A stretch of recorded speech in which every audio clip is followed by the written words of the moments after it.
Hello അസ്സലാമു അലൈക്കും.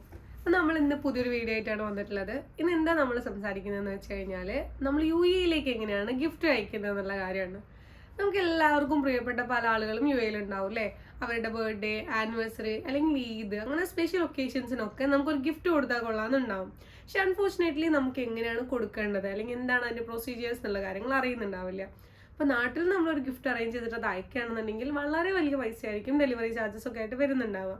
അതുകൊണ്ടാണ് കൂടുതലും ഇവിടെയുള്ള ക്രാഫ്റ്റേഴ്സിനെ ഡിപ്പെൻഡ് ചെയ്യുന്നത്. അപ്പോൾ ഞാൻ ഡീറ്റെയിൽ ആയിട്ട് എന്താണ് ഇതിന്റെ പ്രൊസീജിയേഴ്സ് എന്നുള്ളത് പറഞ്ഞുതരാം. അപ്പോൾ ഞാനിത് നമ്മുടെ ഒരു ഗീവ് അവേ ഉണ്ടായിരുന്നു ഇതിന്റെ, അതിനുള്ള വർക്ക് റെഡിയാക്കി കൊണ്ടിരിക്കുന്ന സമയത്താണ് എനിക്ക് ഈ ഒരു ടോപ്പിക്ക് വന്നത്. അപ്പോൾ ഞാൻ വിചാരിച്ചു ഇതിനെക്കുറിച്ച് ഡീറ്റെയിൽ ആയിട്ട് പറഞ്ഞുതരാമെന്ന്. കാരണം ഒരുപാട് പേർക്ക് അറിയില്ല അതിന്റെ പ്രൊസീജിയർ എന്താണ് അല്ലെങ്കിൽ എങ്ങനെയാണ് ഇത് ചെയ്യുന്നത് എന്നുള്ള കാര്യങ്ങളെല്ലാം.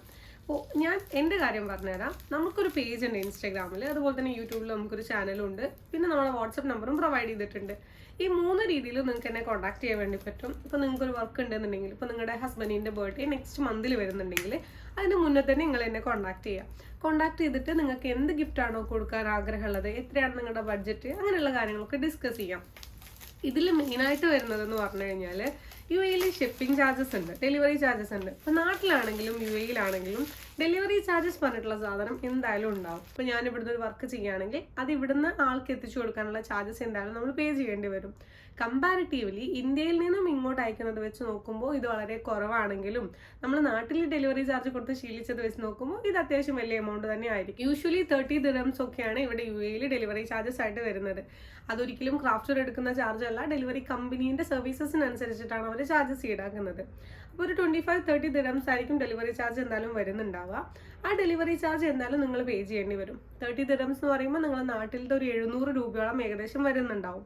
അത് ക്രാഫ്റ്ററിന് കിട്ടുന്ന പൈസയല്ല. ഞാൻ വീണ്ടും അത് റിപ്പീറ്റ് ചെയ്ത് പറയാണ്, കാരണം ഞാൻ ഇതിനെക്കുറിച്ച് സംസാരിക്കുന്ന സമയത്ത് എപ്പോഴും ആളുകൾക്ക് കൺഫ്യൂഷൻ ഉണ്ടാവാറുണ്ട്. പിന്നെ വരുന്ന ചാർജസ് നിങ്ങൾക്ക് വേണ്ട സാധനത്തിനനുസരിച്ചിട്ടാണ്. ഇപ്പം നിങ്ങൾക്കൊരു ഷർട്ട് മാത്രമാണ് കൊടുക്കേണ്ടതെന്ന് കരുതുക. ഷർട്ട് നിങ്ങൾക്ക് കൊടുക്കാൻ ഒരുപാട് ഓപ്ഷൻസ് ഉണ്ട്. ഷർട്ട് ബോക്സിലാക്കി കൊടുക്കാം, ബാഗിലാക്കി കൊടുക്കാം, വെറുതെ പാക്ക് ചെയ്ത് കൊടുക്കാം, എങ്ങനെയും കൊടുക്കാം. ഇപ്പം നാട്ടിലെ 2000 രൂപ മുതലൊക്കെ നമുക്ക് എന്ത് ചെയ്യാൻ വേണ്ടി പറ്റും, സുഖമായിട്ടൊരു ഗിഫ്റ്റ് കൊടുക്കാൻ വേണ്ടി പറ്റും. വിത്ത് ഡെലിവറി ചാർജാണ് ഈ പറയുന്നത്. നിങ്ങൾക്കിപ്പോൾ ഒരു ഷർട്ട് മാത്രം കൊടുത്താൽ മതി എന്നുണ്ടെങ്കിൽ ഷർട്ട്, ഡെലിവറി ചാർജ് കാര്യങ്ങളെല്ലാം കൂടായിട്ട് 2000-നൊക്കെ ചെയ്യാൻ പറ്റുന്നുണ്ടാവും. പക്ഷേ 700 രൂപ നിങ്ങൾ ഡെലിവറി ചാർജ് കൊടുക്കുന്ന സമയത്ത് മിനിമം അതിന് അഡിക്വേറ്റ് ആയിട്ടുള്ള ഒരു എമൗണ്ട് അല്ലെങ്കിലും നമ്മൾ ഗിഫ്റ്റ് കൊടുക്കണ്ടേ. ഇപ്പോൾ അങ്ങനെ ആരും ക്രാഫ്റ്റിന്റെ വർക്കിന്റെ റേറ്റും കാര്യങ്ങളൊന്നും പറയാറില്ല. പക്ഷെ നമ്മൾ നമ്മുടെ ഒരു സ്റ്റാൻഡേർഡ് ആയിട്ടുള്ള ഷർട്ട് ഹാമ്പർ ചെയ്യുന്നത് 2500 മുതലാണ്. അതായത് ഒരു shirt hamper including the delivery charges നാട്ടിലെ 2500 രൂപ നിങ്ങളുടെ കയ്യിലുണ്ടെങ്കിൽ നിങ്ങൾക്ക് നിങ്ങളുടെ ഹസ്ബൻഡിനോ പ്രിയപ്പെട്ടവർക്കോ കൊടുക്കാൻ വേണ്ടി പറ്റും. അതൊരു സ്റ്റാൻഡേർഡ് വണ്ണിന്റെ റേറ്റ് ആണ് പറയുന്നത്. അതൊരു ഫിക്സഡ് റേറ്റേ അല്ല. നിങ്ങൾ ചൂസ് ചെയ്യുന്ന മെറ്റീരിയൽ, നിങ്ങൾ ചൂസ് ചെയ്യുന്ന ഐറ്റം, നിങ്ങൾ ചൂസ് ചെയ്യുന്ന നിങ്ങളുടെ റിക്വയർമെന്റ്സ് എല്ലാം അനുസരിച്ചിട്ട് പ്രൈസിൽ വേരിയേഷൻ വരാം.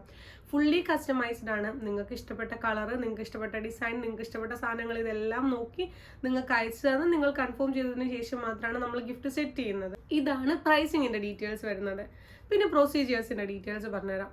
അപ്പം നിങ്ങൾക്ക് നാളെ ഒരു വർക്ക് ഉണ്ട്, നാളെ നിങ്ങൾക്കൊരു ബർത്ത്ഡേ ഉണ്ട്, അതിന് ഇന്ന് വന്നിട്ട് നമ്മളൊരു ഓർഡർ പ്ലേസ് ചെയ്ത് കഴിഞ്ഞാൽ ഒരു കാരണവശാലും നമുക്ക് ചെയ്തു തരാൻ പറ്റുന്നുണ്ടാവില്ല. മിനിമം 7 to 15 ഡേയ്സ് എങ്കിലും നിങ്ങളൊരു ടൈം പീരീഡ് തരണം.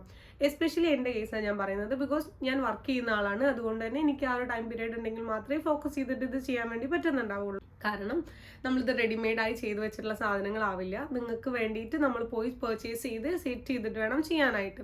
അതുകൊണ്ട് തന്നെ തീർച്ചയായിട്ടും ഇത് ടൈം കൺസ്യൂമിങ് ആണ്. എത്ര ദിവസം മുന്നേ നിങ്ങൾക്ക് അറിയിക്കാൻ വേണ്ടി പറ്റുമോ അത്രയും ബെറ്റർ ആയിരിക്കും. ബിക്കോസ് നിങ്ങൾക്ക് അത്രയും ടൈം കിട്ടുന്നുണ്ട് കാര്യങ്ങൾ ചൂസ് ചെയ്യാനും സെലക്ട് ചെയ്യാനും ഫൈനലൈസ് ചെയ്യാനും വേണ്ടിയിട്ട്. അപ്പോൾ മിനിമം 7 to 15 ഡേയ്സ് ആണ് നമ്മുടെ വർക്കിങ്ങിൻ്റെ ടൈമിങ് വരുന്നത്.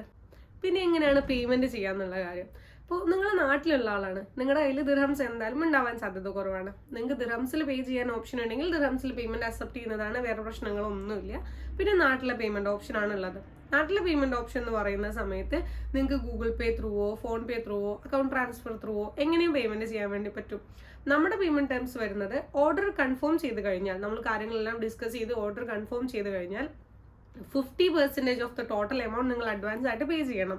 അതിനുശേഷം വർക്ക് റെഡി ആയിട്ട് വർക്കിന്റെ ഫോട്ടോ അയച്ചു തന്ന ശേഷം നിങ്ങൾ ബാക്കി പേയ്മെന്റ് ചെയ്താലും മതിയാവും. അങ്ങനെയാണ് നമ്മുടെ ടേം വരുന്നത്. പിന്നെ നാട്ടിലെ വർക്ക് ചെയ്തിട്ടും ഗിഫ്റ്റ് കൊടുത്തിട്ടും ഗിഫ്റ്റ് വാങ്ങിച്ചിട്ടും ശീലമുള്ള ആളുകൾ യു എയിലത്തെ പ്രൈസ് കേൾക്കുന്ന സമയത്ത് ഞെട്ടാൻ നല്ല സാധ്യതയുണ്ട്. അതിൽ മെയിൻ ഡിഫറൻസ് എന്താണെന്ന് വെച്ച് കഴിഞ്ഞാൽ യു എയിലെ 1 ദിറംസ് എന്ന് പറയുന്നത് അപ്രോക്സിമേറ്റ്ലി നാട്ടിലെ 24 രൂപയോളം വരുന്നുണ്ട്. അതുകൊണ്ട് ഇവിടെ ഒരു 40 ദിറംസിന്റെ ഷർട്ട് എന്ന് പറഞ്ഞ സമയത്ത് നാട്ടിൽ 1000 രൂപയുടെ ഷർട്ടായി. അങ്ങനെ വലിയൊരു ഡിഫറൻസ് വരുന്നുണ്ട്.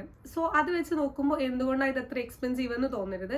What we are charging is the price of U A. Okay, ഇവിടെയുള്ള ചാർജസ് ആണ് ഞങ്ങൾ നിങ്ങൾക്ക് പറഞ്ഞു തരുന്നത്. പിന്നെ ഈ റിവേഴ്സ് കൺവേർഷൻ എന്ന് പറഞ്ഞ സംഭവങ്ങളൊക്കെ ഉണ്ട്. അതായത് നിങ്ങൾ തരുന്ന ഇന്ത്യൻ റുപ്പീസ് നമ്മൾ റിവേഴ്സ് ആയിട്ട് കൺവേർട്ട് ചെയ്യുന്ന സമയത്ത് നമുക്ക് അതിൽ എക്സ്ട്രാ ലോസസ് വരുന്നുണ്ട്. പക്ഷെ അതൊന്നും ഇല്ലാതെയാണ് നോർമൽ റേറ്റ്സ് പ്രകാരമാണ് നിങ്ങൾക്ക് ഈ പ്രൈസ് പറഞ്ഞു തരുന്നുണ്ടാവുക. അപ്പോൾ ഇതൊക്കെയാണ് ക്രാഫ്റ്റ് റിലേറ്റഡ് ആയിട്ട് എനിക്ക് ഡീറ്റെയിൽ ആയിട്ട് പറഞ്ഞു തരാറുണ്ടായിരുന്നത്. ഗിഫ്റ്റിന്റെ ഓർഡർ പ്ലേസ് ചെയ്യുകയാണെന്നുണ്ടെങ്കിൽ മിനിമം 7 to 15 ഡേയ്സിന് മുന്നേ ആവാൻ വേണ്ടി ശ്രദ്ധിക്കുക. ഡെലിവറി ചാർജ് ഉണ്ട്, അത് ഇത്ര എമൗണ്ട് ആണെന്നുള്ള കാര്യം ശ്രദ്ധിക്കുക. അതേപോലെ തന്നെ ഇതിന്റെ ചാർജസ് വരുന്നത് യു എയിലെ റേറ്റിനനുസരിച്ചിട്ടാണ്, അതിന്റെ കൺവേർഷൻ ചാർജസ് ആണ് വരുന്നത് എന്നുള്ള കാര്യം ശ്രദ്ധിക്കുക. പിന്നെ നിങ്ങൾക്ക് എന്താണ് വേണ്ടത് എന്നുള്ള കാര്യത്തിനെ കുറിച്ചൊരു ധാരണയുണ്ടെങ്കിൽ അത് വളരെ ബെറ്റർ ആയിരിക്കും. ഡെലിവറി ഓപ്ഷൻസ് 2 ഉണ്ട്, ഞാൻ പറയാൻ വിട്ടുപോയതാണ്. കൊറിയറിൻ്റെതാണ് നമ്മളിപ്പോൾ പറഞ്ഞത്. ഇനി നിങ്ങൾ കേക്ക് പോലത്തെ നമുക്ക് കൊറിയർ ചെയ്യാൻ പറ്റാത്ത സാധനങ്ങളാണ് പ്രിഫർ ചെയ്യുന്നത് എന്നുണ്ടെങ്കിൽ അതൊരിക്കലും നമുക്ക് കൊറിയർ ചെയ്യാൻ വേണ്ടി പറ്റില്ല. ഈ ഒരു 30 ദിറംസിന്റെ സ്കീമിൽ നമുക്ക് ഉൾപ്പെടുത്താനും പറ്റില്ല. പകരം നമ്മൾ എന്ത് ചെയ്യേണ്ടി വരും എന്ന് വെച്ച് കഴിഞ്ഞാൽ അത് നേരിട്ട് ഡെലിവറി ചെയ്യേണ്ടി വരും. അപ്പം നിങ്ങളുടെ പ്രിഫറബിൾ ലൊക്കേഷൻ അനുസരിച്ചിട്ട് അതിൻ്റെ ചാർജസ് ഡിഫറെൻ്റ് ആയിരിക്കും. ഇവിടുന്ന് ഇപ്പോൾ എൻ്റെ സ്ഥലത്ത് നിന്ന് നിങ്ങളുടെ ലൊക്കേഷനിലേക്കുള്ള ദൂരം എത്രയാണോ അങ്ങോട്ട് പോകാനുള്ള ചിലവ് എത്രയാണോ അതാണ് നിങ്ങൾ പേ ചെയ്യേണ്ടി വരുന്നത്. അപ്പോൾ ഇത്രയാണ് കാര്യങ്ങളെക്കുറിച്ച് പറയാനുള്ളത്. ഇനി എന്തെങ്കിലും കൂടുതൽ ഡൗട്ട്സോ കൂടുതൽ കാര്യങ്ങളെക്കുറിച്ച് ഡീറ്റെയിൽ അറിയാനോ ഉണ്ടെന്നുണ്ടെങ്കിൽ നേരെ കമൻറ്റ് ചെയ്താൽ മതി. അപ്പോൾ ഇതുവരെയുള്ള കാര്യങ്ങളെല്ലാം ക്ലിയർ ആയെന്ന് വിശ്വസിക്കുന്നു. ഇൻഷാല്ലാ നെക്സ്റ്റ് ഒരു വീഡിയോ ആയിട്ട് അടുത്ത പ്രാവശ്യം കാണാം.